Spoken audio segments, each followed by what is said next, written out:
So I'm recording this outside, so there might be some screams from like a mass shooting or something. But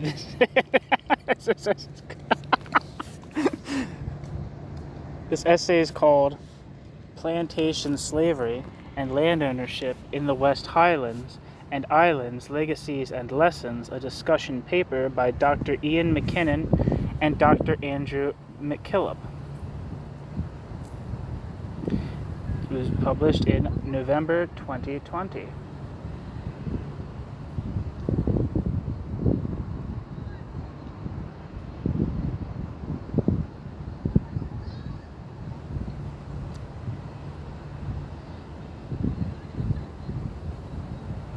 Okay. So, plantation slavery and land ownership in the West Highlands and Islands, Legacies and Lessons. Introduction. Hundreds of people travel through the West Highlands of Scotland to Hebrides each year. Many of them take the A82 northwards from Fort William, driving past Inverlochy Castle Hotel and the Commando Monument at Speen Bridge. At the woods of Invergary, they left turn onto A87 and head west, finally reaching the heights of Glenshiel, descending the hills into Kentale, and then on to Lashalsh and the bridge at Kyle. As they travel through this magnificent tract of the Western Highlands, it is unlikely these travelers will realize they are passing estates that were once, in some cases still are, owned by families who profited from Britain's 18th and 19th century system of plantation and enslavement in its Caribbean colonies. Does this obscure piece of history matter? In the context of debates over the challenges facing rural Scotland, what value is there in highlighting the links between colonial slavery and the current structure of landholding and estate economies in the Highlands? If we truly want to comprehend the problems facing rural communities, and to think seriously about land and its uses in the 21st century, such historical realities are important. They provide a route map for understanding how patterns of large-scale land ownership came to be as they are today, and how this form of property holding was and still is often dependent on volatile market forces and unstable forms of external capital. As the Black Lives Matter movement demonstrates, the past has a habit of becoming relevant in new ways and of helping diverse peoples and communities understand deeply embedded origins of current systems of power, property, and profit, as well as their resultant inequalities. This is why the overlap between British Empire slavery and Highland land ownership matters. It is vitally important from the outset to acknowledge the Gaels of all social classes and backgrounds, that Gaels of all social classes and backgrounds benefited from transatlantic slavery. Equally, however, many communities in the region also experienced negative consequences arising from the capital and property power created by the British system of slavery. Indeed, the experience of the Highlands and Islands provides an important historicized example of the impact of external, globalized, or imperial forms of capital. In this case, it is modes of profit acquired through the brutal exploitation of peoples and resources far removed from the Highlands. The effects of this wealth were immediate, diverse, and enduring. The legacies range from an excessively, quote, resource extraction, end quote, understanding of land, to the prioritizing of large monopoly forms of property holding. The scale, impact, and legacies of slave wealth in the Highlands is an object lesson in how an excessive reliance on external sources of capital has helped perpetuate property-owning traditions with a poor record in local economy management and in supporting the needs of resident communities to wider market imperatives. Context. The, quote, revolution, end quote, in Highland land holding. Scottish historians write about a, quote, revolution in land ownership in the West Highlands and Islands of Scotland in the first half of the 19th century. It is not a matter of coincidence that this, quote, revolution, end quote, coincided with the period from approximately 1810 to 1860, when the Highland clearances reached their peak and many thousands were evicted from their homes. This report discloses the extent to which the slave-based profits produced in Britain's Caribbean colonies and elsewhere provided much of the capital that fueled this land revolution. Using new historical research undertaken by Dr. Ian MacKinnon of Coventry University and funded by the Economic History Society, it outlines the substantial scale of slavery-derived wealth and its role in shaping patterns of land ownership in the West Highlands and Islands. It provides the first systematic analysis of the location of estate purchases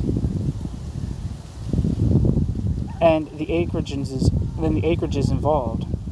It focuses on the amount of money spent by slavery beneficiaries on estates in the area and the amounts received by those estate purchasers who benefited from the £20 million fund, more than £16 billion in today's terms, created by the British government under the terms of the Slavery Abolition Act, 1833, to compensate slave owners for the loss of their, quote, property, end quote, when slavery was abolished in the British Empire. The report defines, quote, slavery beneficiaries, end quote, as slave owners or the children and grandchildren of slave owners, or those who derive significant benefits from the wider slave-based economy, such as sugar, tobacco, or cotton merchants. The definition also includes men who married into families with slavery-derived wealth. In this report, the term, quote, direct beneficiaries of slavery, end quote, is only used to describe slave owners or slave traders. The descendants of slave owners or traders are described as, quote, indirect beneficiaries, end quote, a category which also includes individuals and their descendants involved in commercial activities reliant upon slave labor, such as trading in sugar, tobacco, or cotton. Some individuals span both categories. For instance, John Blackburn, the father of Glasgow University professor Hugh Blackburn, who bought Roshvin Estate in Moidart in 1854, was both a Caribbean plantation owner and also a sugar merchant in Glasgow. John Blackburn was a major figure in the slavery economy of Jamaica in his 32 years in the colony, and in his 32 years in the colony is reckoned to have around 30 plantations under his management or attention. He left more than £100,000 on his death. A case like his son, Hugh Blackburn, also raises the question of what counts as a slavery-derived fortune. It is a question that does not allow for a definite answer. In some examples in this report, it is clear that slavery-derived wealth has been essential for estate purchase. In other cases, particularly when the purchaser may be a grandchild of the original beneficiary, it may be the case that slavery capital, rather than being vital for a particular purchase, was instead an intergenerational benefit integral to the privileged early life and education that helped set the estate purchaser on the way to their own position of affluence and wealth. This may be the case for someone like Lieutenant Colonel Fitzroy McLean, 26th Chief of Clan McLean, who in 1910 bought a small estate on Mull, including the McLean Castle of Duart, which he subsequently restored. Slavery legacies in his family came through his grandfather, Lieutenant General Sir Fitzroy Jeffreys Grafton McLean, 24th Chief of Clan McLean, who was awarded £3,676 in 1834 terms for 185 enslaved men and women on his Barbados plantation, and also through his great-grandfather, Sir Robert Mersham, 2nd Barony Romney, a slave owner on St. Kitts. Although it may not be possible to determine the exact influence of slavery-derived wealth on their estate purchases, it is important to include indirect beneficiaries in order to give an indication of the full influence of slavery on land ownership in the West Highlands and Islands. The West Highlands and Islands have been defined as the islands off the west coast of Scotland, from Islay in the south to Lewis in the north, and those mainland parishes of what were the counties of Inverness Shire and Ross Shire, which have a boundary with the Atlantic Ocean on the west coast. This definition involves 4 parishes in Inverness Shire and 7 parishes in Ross Shire. Limiting the project to this specific geography has kept the research manageable at this stage. However, it is clear that other parts of the wider Highland area, such as mainland Argyll, Caithness, and apparently to a lesser extent Sutherland, also saw slavery-related land purchases, and that many such estate acquisitions also took place in eastern Ross and Inverness. Any attempt to understand historical patterns of property ownership in this period benefit from the research of Professor Thomas Devine on the 19th century West Highlands and Islands and his compilation of land sales between 1800 and 1860 when considering the role of slavery-related capital. It is also important to acknowledge the groundbreaking Legacies of British Slavery, LBS, project created by University College London. This created an online, fully accessible database of British slave owners in the Caribbean and has transformed our understanding of how and with what consequences slavery-derived capital seeped back into British society. David Alston's work, including his website, Slaves and Highlanders, is another very useful source. Much of the information on slave owners in this report is drawn from LBS entries and is an attempt to elaborate on the project's findings. However, a number of the estate purchases predate the compensation records, and so a wider range of sources have also been used. Drawing on the LBS and legal documentation in the National Records of Scotland, it is possible to connect slavery-derived capital with large-scale changes in land ownership in the Highlands.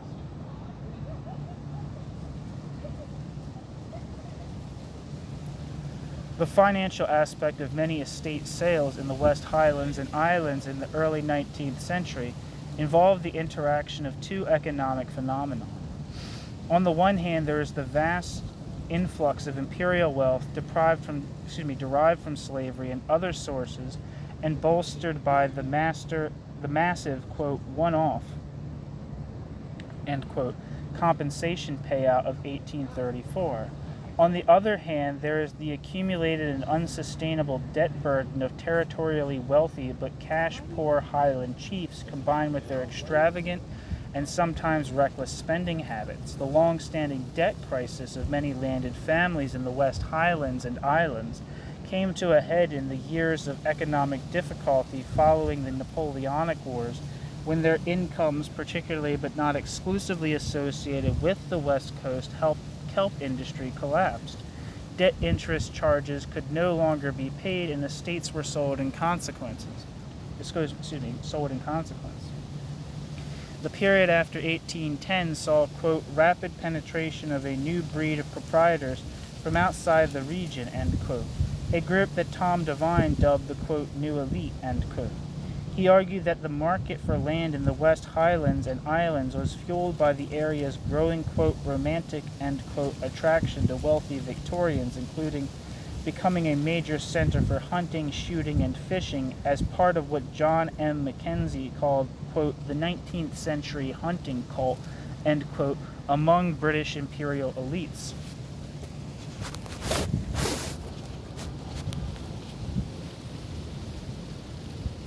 Devine's analysis suggests that the number of estate sales in the area doubled in the 1830s, a decade in which the market for land in other parts of Britain diminished. Furthermore, the precise breakdown of estate sales between 1800 and 1860, listed by Devine, shows that for those sales for which a date is given, a particularly high proportion took place in the decade following 1843. This was precisely when the slavery compensation legislation was passed and when the capital paid out to former owners entered the British economy.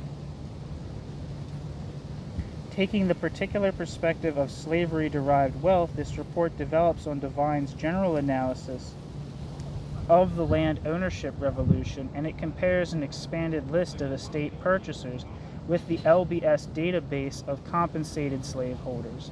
The comparison enables an exploration of whether estate purchases were fueled by the hard cash of slavery profits as well as by the attraction afforded to land in the Highlands through its new, quote, romantic, end quote, status.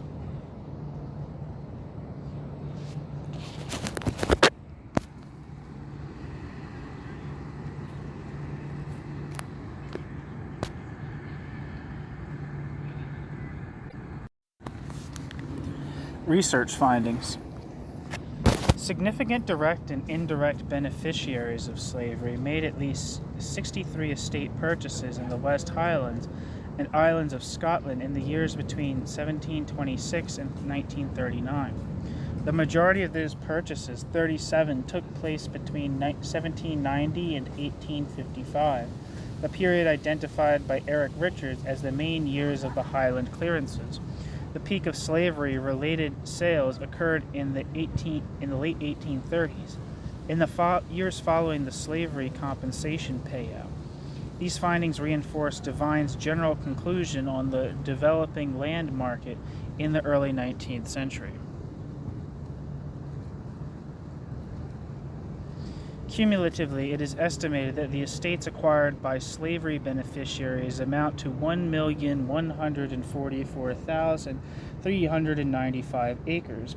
This figure is likely to be significantly less than the true total, as it has not been possible to find acreages for several large slavery-related purchases. Additionally, some estates were purchased by a slavery interest on multiple occasions. Of course, the acreage of such estates could only been included once in the total acreage. The previously mentioned geographical definition of the West Highlands and Islands allows for a reasonable estimate of the territory's total area, amounting to 3,417,074 acres. This in turn enables a calculation to be made of the percentage of land there that was bought by slavery-derived wealth.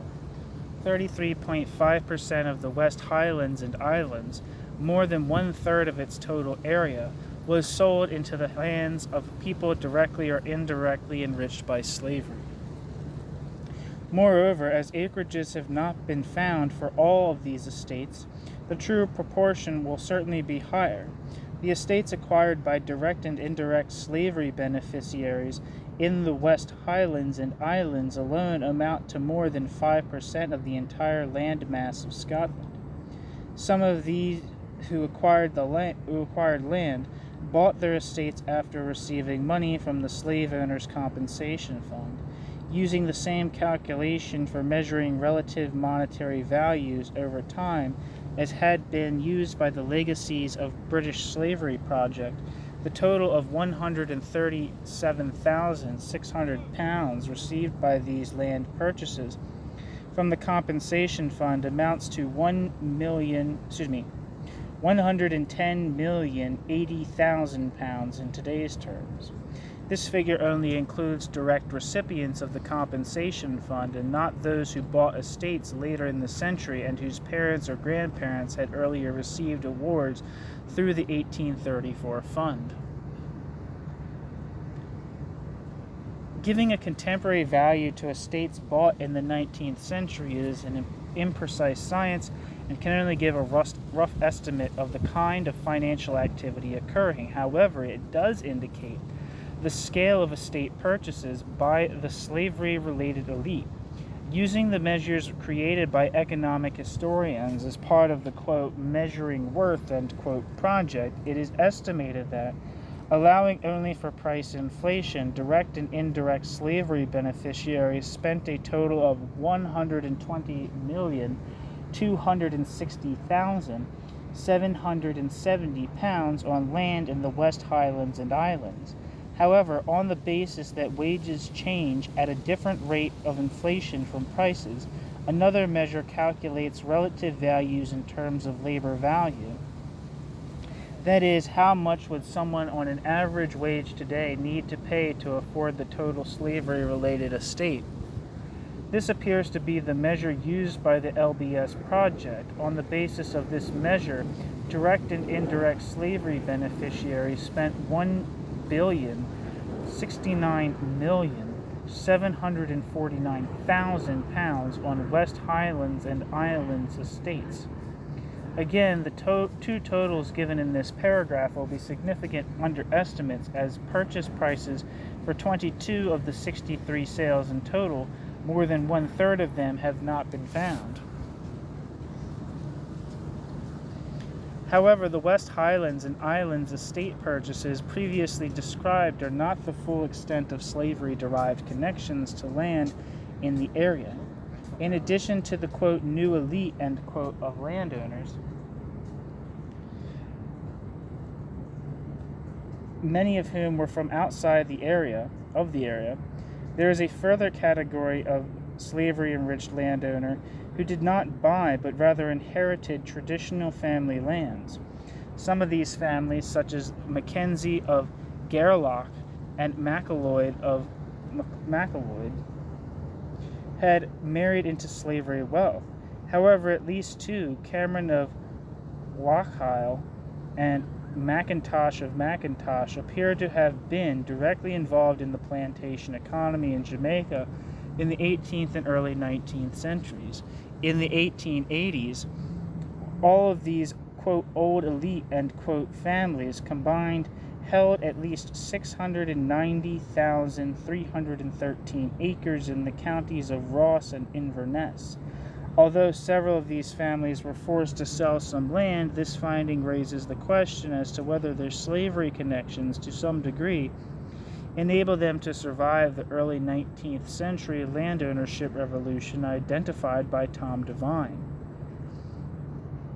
When the land owned by these traditional families is added to the acquisitions of the new elite, it transpires that at least 1,834,708 acres of the West Highlands and Islands, more than half of the area's total land mass, and approaching 10% of the total land mass of Scotland, has been owned by families that have benefited significantly from slavery.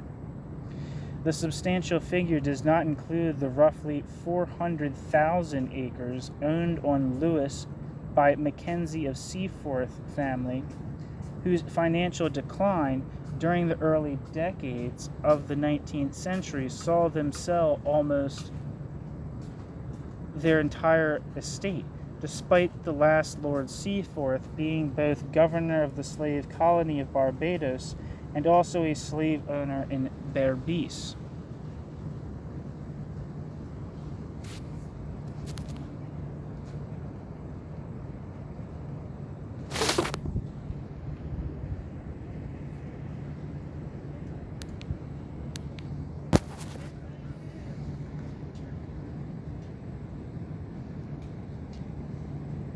Case studies.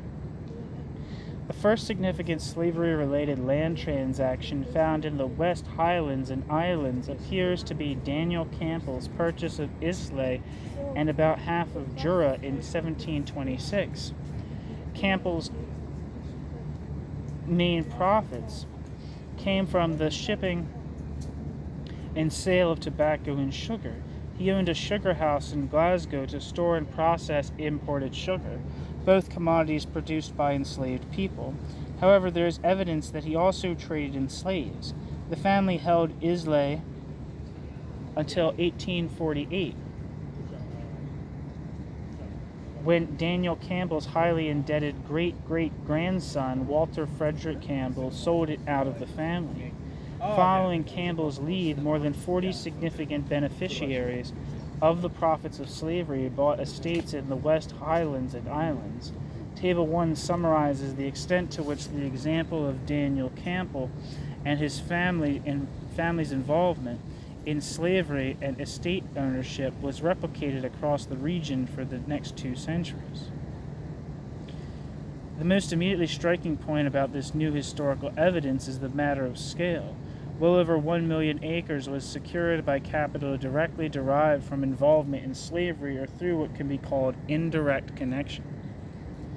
A defining feature of the way slave wealth seeped back into British society was its transformation into different forms.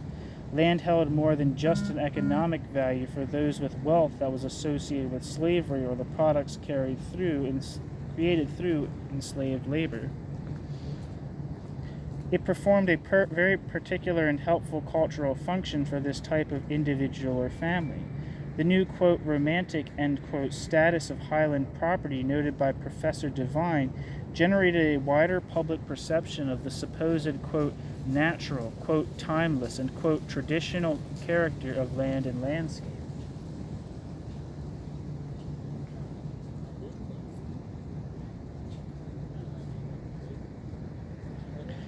With their connotations of, quote, ancient and, quote, authentic, the Highlands were the antithesis of transient and unstable commercial. This is why Highland acreage had a cultural attraction and value to those with imperial fortunes. Acquiring land changed both the owner and nature of their money. The effect was to disguise the original link with slavery. This happened in a number of ways. The most obvious was the use of government compensation money to end direct ownership of human beings and to alter the nature of capital into a respectable, quote, public, end quote, grant.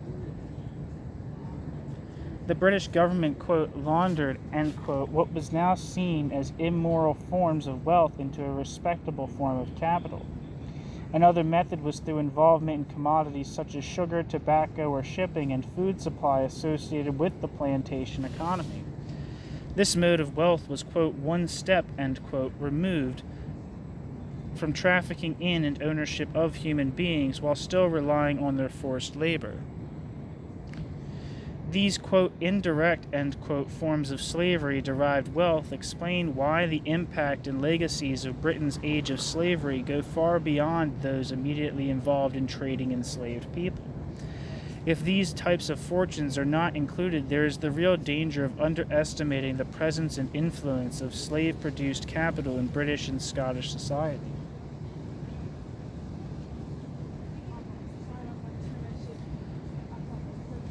The way these profits came into the Highlands can be revealed through a number of examples. From the late 18th century onwards, 3 slave-owning generations of the Davidson or Tulloch family, who seem to have had plantation interest in Florida as well as in the Caribbean, bought East and West Highland estates using their slavery-derived wealth, repeatedly buying on the back of having first acted as a major creditor to the indebted previous landowner.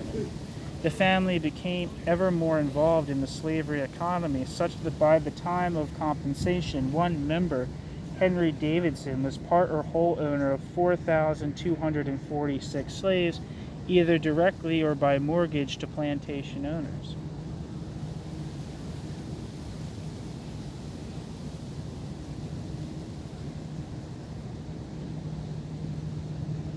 Other pre-compensation estate purchases include 2 on Mull by Lachlan Macquarie, Governor-General of New South Wales and Australia.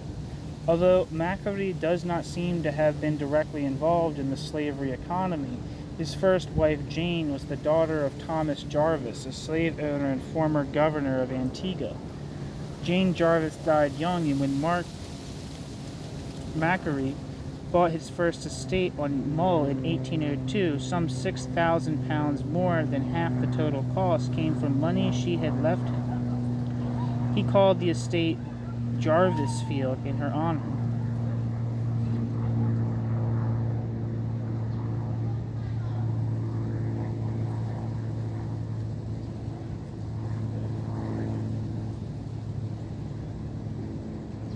The case of Jane Jarvis shows how women marriage and the creation of new Anglo-British imperial families shaped patterns of land ownership.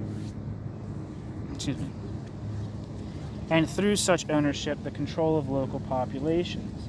Slavery wealth obtained through marriage may have also been a vital source of income for major landholding families in the West Highlands and Islands. Such marriage amounted to an investment tactic which helped some key families maintain some or all of their estates during the period when many of their peers were first forced to sell up. This was true of some of the largest and best known or infamous Highland elites. William Sutherland, the 18th Earl of Sutherland, married Mary Maxwell, a daughter of William Maxwell of Preston, who had left her £5,000 on his death in 1741 when Mary Maxwell was an infant. William Maxwell's estate consisted, quote, mostly in trade and plantations in Jamaica, end quote. It is probable that Mary Maxwell's grandfather on her mother's side, was also involved in the slave-based economy. Through investments in tobacco in Virginia. Both Mary Maxwell and her husband of the Earl of Sutherland died when their only surviving daughter was an infant. Elizabeth's right to inherit the title Countess of Sutherland was then challenged by other senior members of the family. In the context of an embattled noble lineage facing a long minority and an expensive legal action, the scale and legacy of Maxwell's bequest cannot be understated. One way of grasping how much his £5,000 gift added to the solvency of the main line of the family is to note that 60 years later, in 1802, the entire estate in the Highlands rented for £4,379. The fact that Elizabeth won the legal case leaves open the possibility that her grandfather's slavery-derived wealth left her guardians in a position to pay for the legal costs that enabled her to keep her title and ultimately to marry George Granville Levison Gower, the first Duke of Sutherland. It was, of course, as owner of much of Sutherland and employer of James Locke and Patrick Seller that Elizabeth and George would evict thousands from their homes there in the 19th century. No Highland family was or is as prestigious or regionally influential as the House of Argyll. The 7th Duke of Argyll married twice into families with wealth derived from slavery. His second wife, while he was still titled Lord Campbell, was Joan Glassell, the daughter of John Glassell, a Scotsman who had emigrated to Virginia and is said to have been a major figure in the tobacco economy there, but both as a merchant and as a plantation owner. According to the family genealogist, on her wedding in 1820, Joan Glassell's marriage portion was £50,000. Campbell's third wife was Anne Calhoun Cunningham, a daughter of John Cunningham, 14th of Craigens, who before his death owned more than 170 slaves on a Jamaican plantation. In these ways, wealth linked to slavery played a role in the steadying and recovery of the social, political, and economic power of the House of Argyll in the second half of the 19th century. The processes that connected the property and the power of the Davidsons, Sutherlands, or Argylls to slavery were convoluted and are difficult to reconstruct. These examples are part of a crucial historic phenomenon by which land in the Highlands, and Scotland more generally, has been used to alter the form and respectability of capital. Profits secured from exploitative, high-risk, high-return ventures in the international economy can be given a makeover and made culturally respectable, non-threatening, and even, quote, traditional, end quote, through being embedded in land ownership. What was true in the age of slavery is still true in the 21st century global economy. This is an important lesson to be drawn from the history of property and capital in the Highlands. It may be significant that of the 61 datable estate purchases known to have been made by beneficiaries of slavery in the West Highlands and Islands, around 40% took place within 2 decades following 1833, the year when the compensation fund for slave owners was established. The preponderance of sales in the period immediately following compensation is suggestive, when added to direct evidence that compensation money was being used to buy estates in the area. Dr. John Mackenzie of Gairloch, estate factor to Colonel Hugh Bailey of the slavery-connected Dockford family, wrote in his diary that Bailey was in the market for estates, quote, out of a heap more money left by old Doc Four, the compensation for freeing Colonel Bailey's slaves in Jamaica, end quote.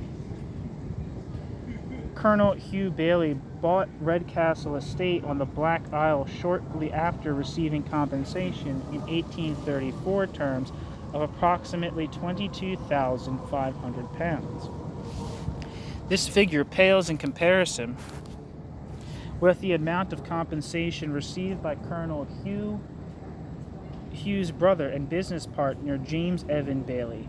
He is estimated to have received £53,964 in compensation individually, with a further share of £57,042 from partnerships and £25,990 in claims affected by lawsuits.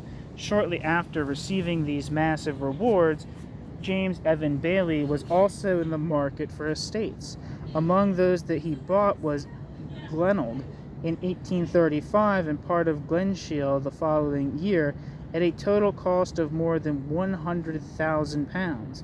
The following decade, the journalist Robert Summers visited the area during the famine years. After describing the, quote, miserable and filthy huts, end quote, of Glenshiel's inhabitants and the labor they were obliged to give to the tacksmen, T-A-C-K-S-men, Summers concluded, rhetorically, but no doubt pointedly, quote, it is preposterous to talk of slavery being abolished in the British dominions, end quote.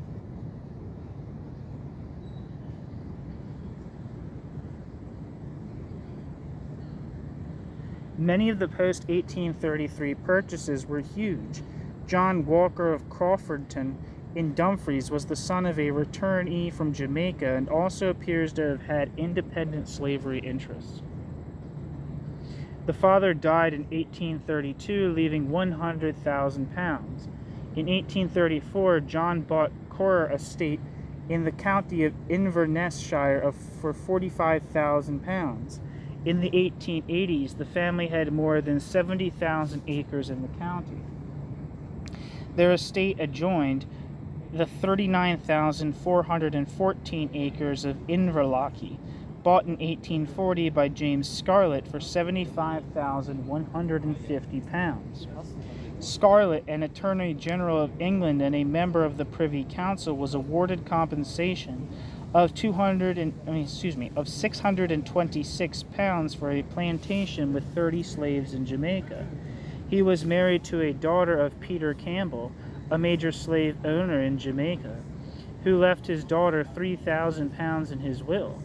Slavery wealth is therefore likely to have formed a portion of the money Scarlett paid for Inverlochie, where he went on to build Inverlochie Castle, of which Queen Victoria reputedly wrote that she had never seen a lovelier and more romantic spot.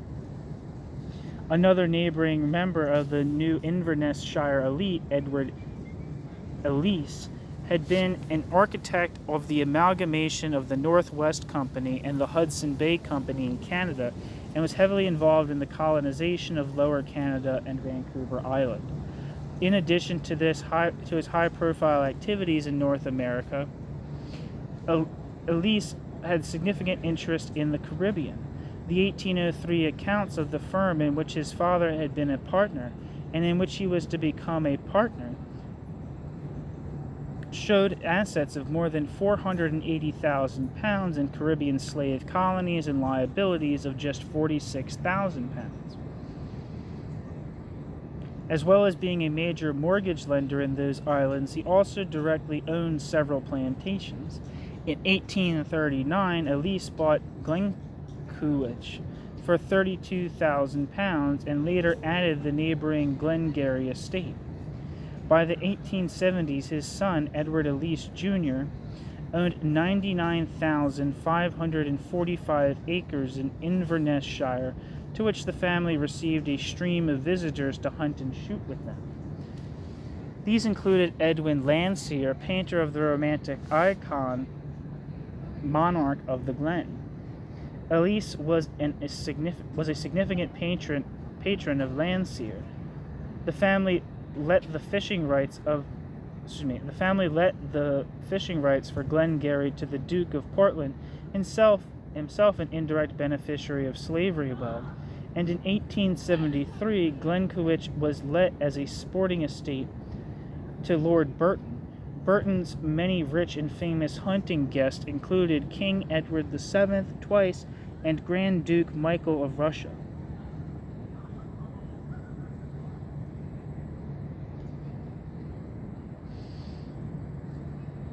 In 1897, Reverend Norman Maclean became Church of Scotland minister of Glengarry and Glencoe.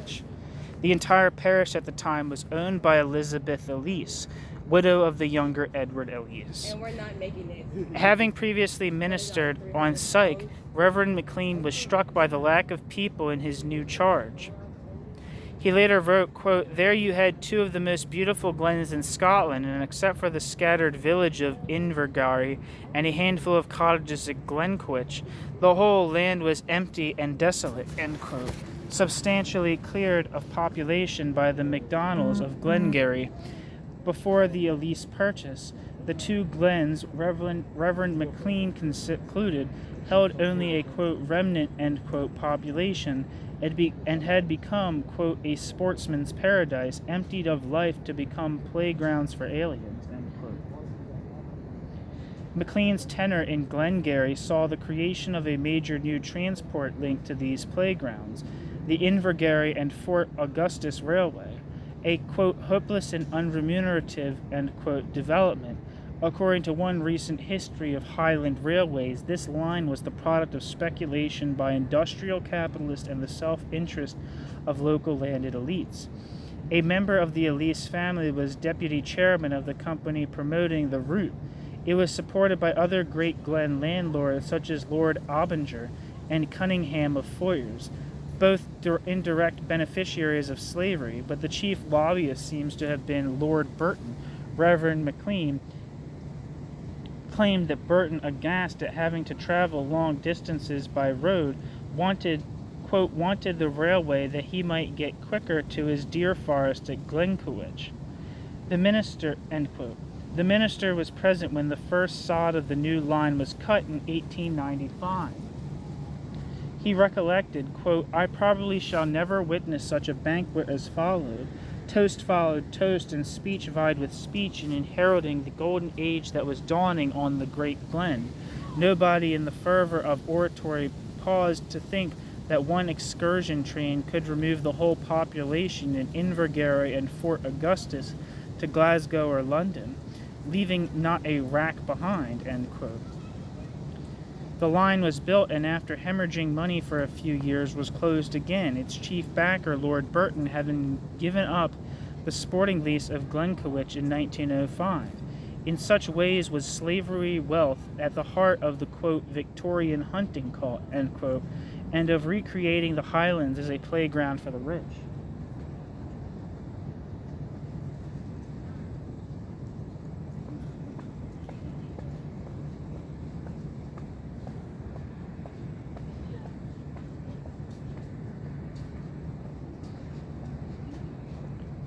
Within 5 years of the establishment of the Slavery Compensation Fund, at least 8 former slave owners enriched by the fund had bought estates. However, money from the fund may also have been used for later purchases, with compensation being initially channeled into investments elsewhere in the domestic or imperial economy until a suitable estate became available.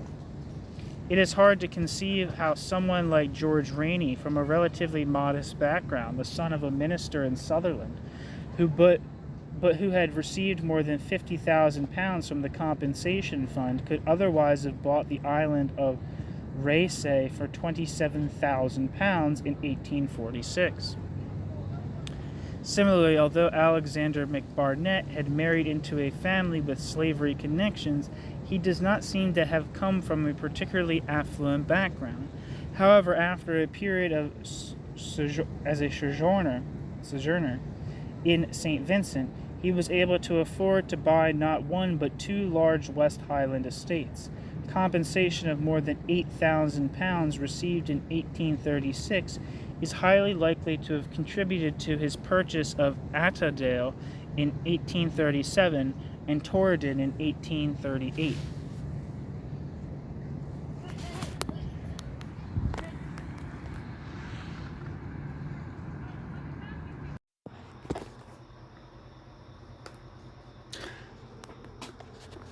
Slavery and the clearances. Mick Barnett and Rainey are two of a number of slavery landlords criticized for their treatment of tenants in testimonies to the Napier Commission. Therefore, the research also has implications for our understanding of the clearances. Pre-clearance society was constituted of indigenous Beltane communities which had intricate land management systems. Clearance was part of a wider process of land commodification, in which these Beltane villages were, quote, virtually eliminated, end quote, by landlords, quote, intent on exploiting the marketable commodities of their estates, end quote, and were generally replaced by single-occupier sheep farms or crofting townships. The first appearance of slavery related land buyers to the West Highlands and Islands, in the shape of Daniel Campbell on Islay and Jura in 1726, appears to have occurred contemporaneous with the beginning of what Alan MacInnes has called, quote, the first phase of clearance, end quote. And over the next 100 years, as clearance intensified, so did the ownership of land by slavery-derived wealth. In the 19th century, some of the worst examples of clearance can be found on the estates of members of the new slavery elite. John Gordon of Cluny removed more than 2,900 people, quote, forced in some cases with circumstances of shocking inhumanity, end quote, in the years following his purchase of Uist and Barra. Other smaller but no more humane clearances were enacted by Rainey on Rasay, and by slavery beneficiaries James Forsyth on Mull and Lord Cranston at Arisaig. There also appears to have been, quote, assisted emigration, end quote, from other slavery-linked properties in the Highlands, on which estate policy appears first to have placed the land's inhabitants into circumstances of abject destitution, from which they then, quote, voluntarily, end quote, removed. The total number cleared by the new slavery elite using these different methods is highly unlikely to be less than 5,000. After the actions of traditional clan families implicated in slavery are taken into account, this figure will be very much higher, almost certainly into the tens of thousands. For instance, Eric Richards estimates that in the years 1819 and 1820 alone, the Duke and Duchess of Sutherland were responsible for clearing some 5,600 people. There is also a strong connection between slave ownership and the land rising on Skye that led to the passing of the Crofters Act of 1886. Two of the main landlords whose oppressive actions led to resistance were beneficiaries of slavery. Nicol Martin of Hussabost, central to the risings in Glendale, had been directly compensated for the loss of his slaves in 1834. William Fraser owned Kilmere Estate, and his rack renting and large-scale evictions there led to some of the earliest protests on Skye. Fraser had inherited the estate of Guisachan, or Guisachan, or Guisachan, I don't know how to say it, Guisachan, in East Inverness-shire, directly from his grandfather, William Fraser of Colbucky, who had been a major slave owner in British Guyana, and also had plantation interests in St. Vincent. William Fraser the Younger sold Guisachan to Dudley Coutts Marjoribanks, Marjorie Banks. I guess that's how you say that. Marjoribanks. His father had been a partner in Count's Bank and claimed unsuccessfully to be compensated for slaves on a plantation in Trinidad. Moreover, half the membership of the Napier Commission, whose report on social conditions in the Highlands and Islands preceded the Crofting legislation of 1886, where it descended from indirect or direct beneficiaries of slavery. These were Kenneth Mackenzie of Gairloch, Donald Cameron of Lochiel, and Sheriff Alexander Nicholson. Conclusions. At first glance, it may appear that the legacy of slavery on the ownership and management of land and natural resources in the Scottish Gaedhilcht, I don't know how to fucking say it. G-A with an accent, Idhealtachd,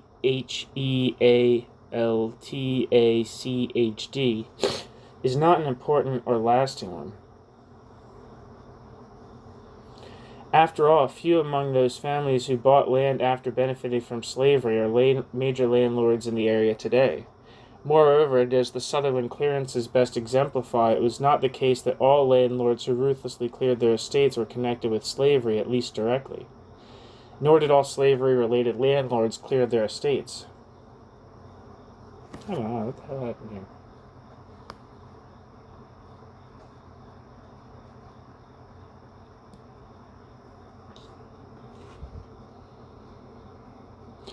Duncan Derrick, for instance, a scion of slavery-derived wealth, was considered a good landlord on the Torridon estate he purchased in the 1870s. However, at a deeper level, the legacies of slavery and the transformation of Gaedhilcht have been profound and enduring.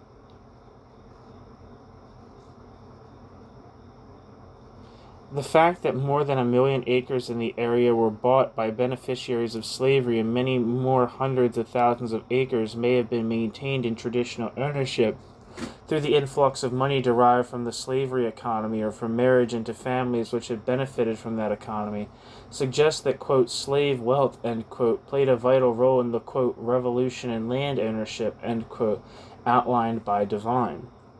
Beyond the actions of particular land owners, what is clear is that this period witnessed a transformative change in social relations between the propertied class and populations under their control. Profits from slavery enabled and sustained in new ways property power over people and communities the length and breadth of the West Highlands and Islands.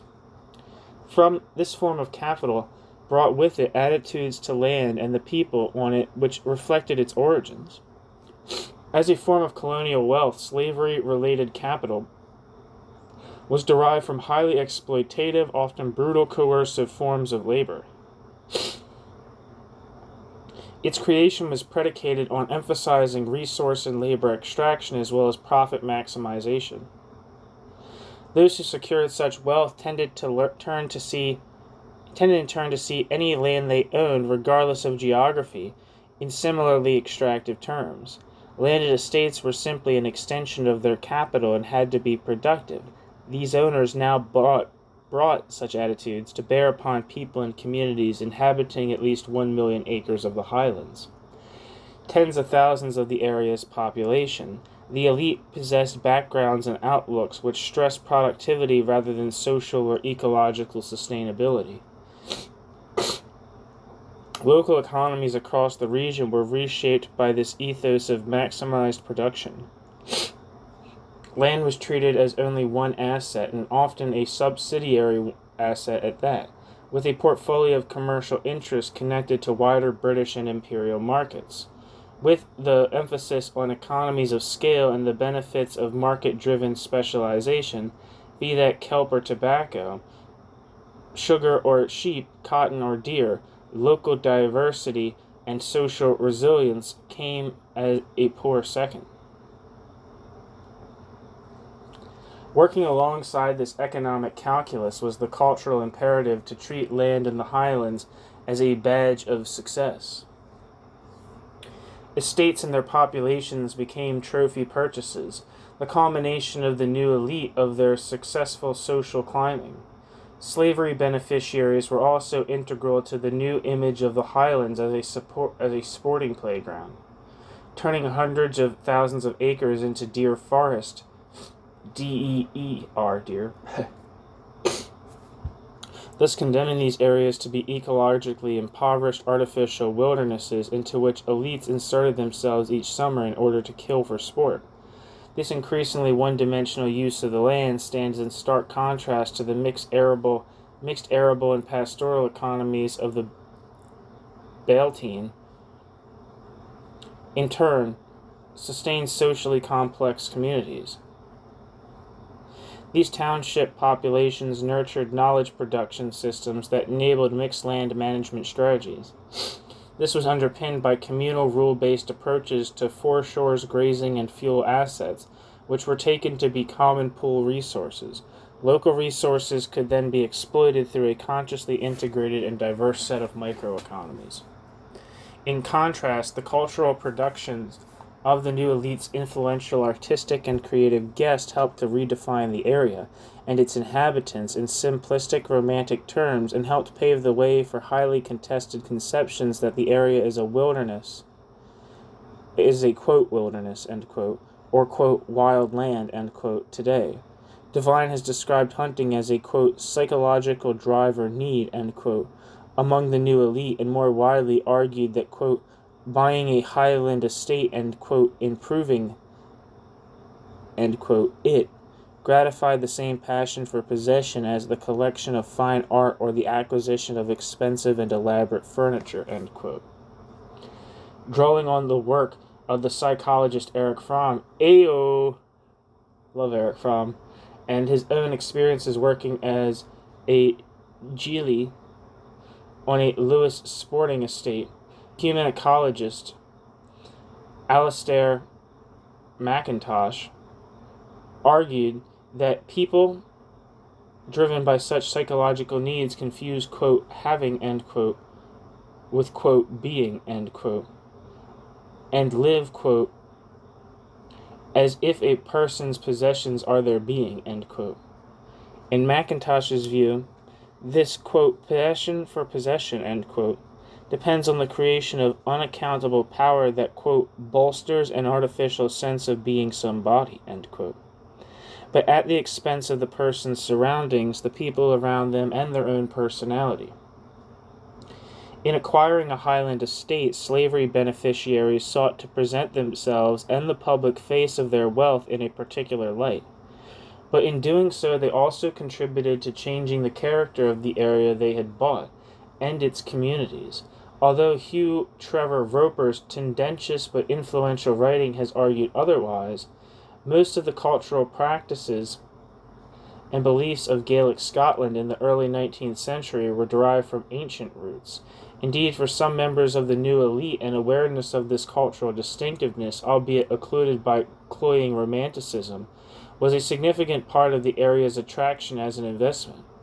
However, the very process of them, quote, buying into, end quote, the cultural distinctiveness that goes with the territory, in some cases to adopt the lifestyle of a pseudo-clan chief, has been an important part of cultural deracination in the Gade Heel Tacht.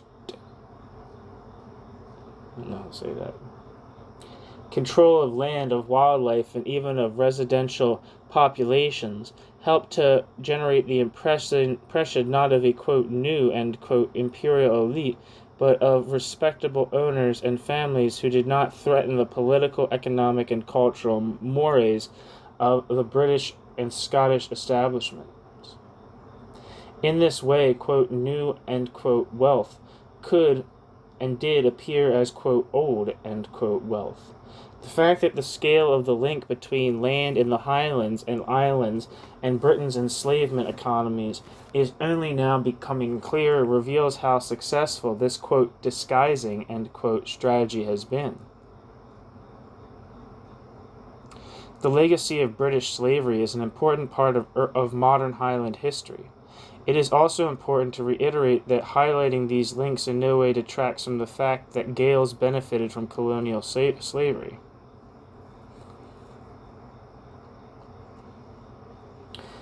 The region's aristocracy and gentry did so, as did those Gaels with sufficient education and social status to become overseers of enslaved people, bookkeepers, plantation managers, and agents. Ordinary Gaels wore cotton and consumed sugar and tobacco while aware of the brutal conditions under which it was produced. Culpability and complicity in the benefits of enslaving other human beings spread throughout the region and down its social order. However, the legacies of slavery and the wealth it generated also impacted upon the region in ways that worked against many of its already vulnerable communities. It should be stressed that colonial profits did not create the new commercial forms of landlordism that transformed the people and communities of the Highlands between circa 1750 and circa 1900. But slavery lay at the heart of a new and significant turnover in ownership and acreage at a crucial point in the social history of the region. Capital derived from the enslavement of human beings sustained large-scale monopoly forms of land ownership across the West Highlands and Islands. Not only does this historical reality raise important moral questions around the nature of ownership and the needs for reparative acknowledgement, it points to enduring practical legacies. Overseas, slavery-based capital further embedded in the Highlands short-term, extraction-based estate economies that were volatile, one-dimensional, and susceptible to wider external market forces. It is a pattern that is still instantly recognizable today. This is a point worth remembering when considering the moral and economic case for community and people-centered solutions to the problems which continue to beset rural populations across the Highlands, the Islands, and Scotland more generally.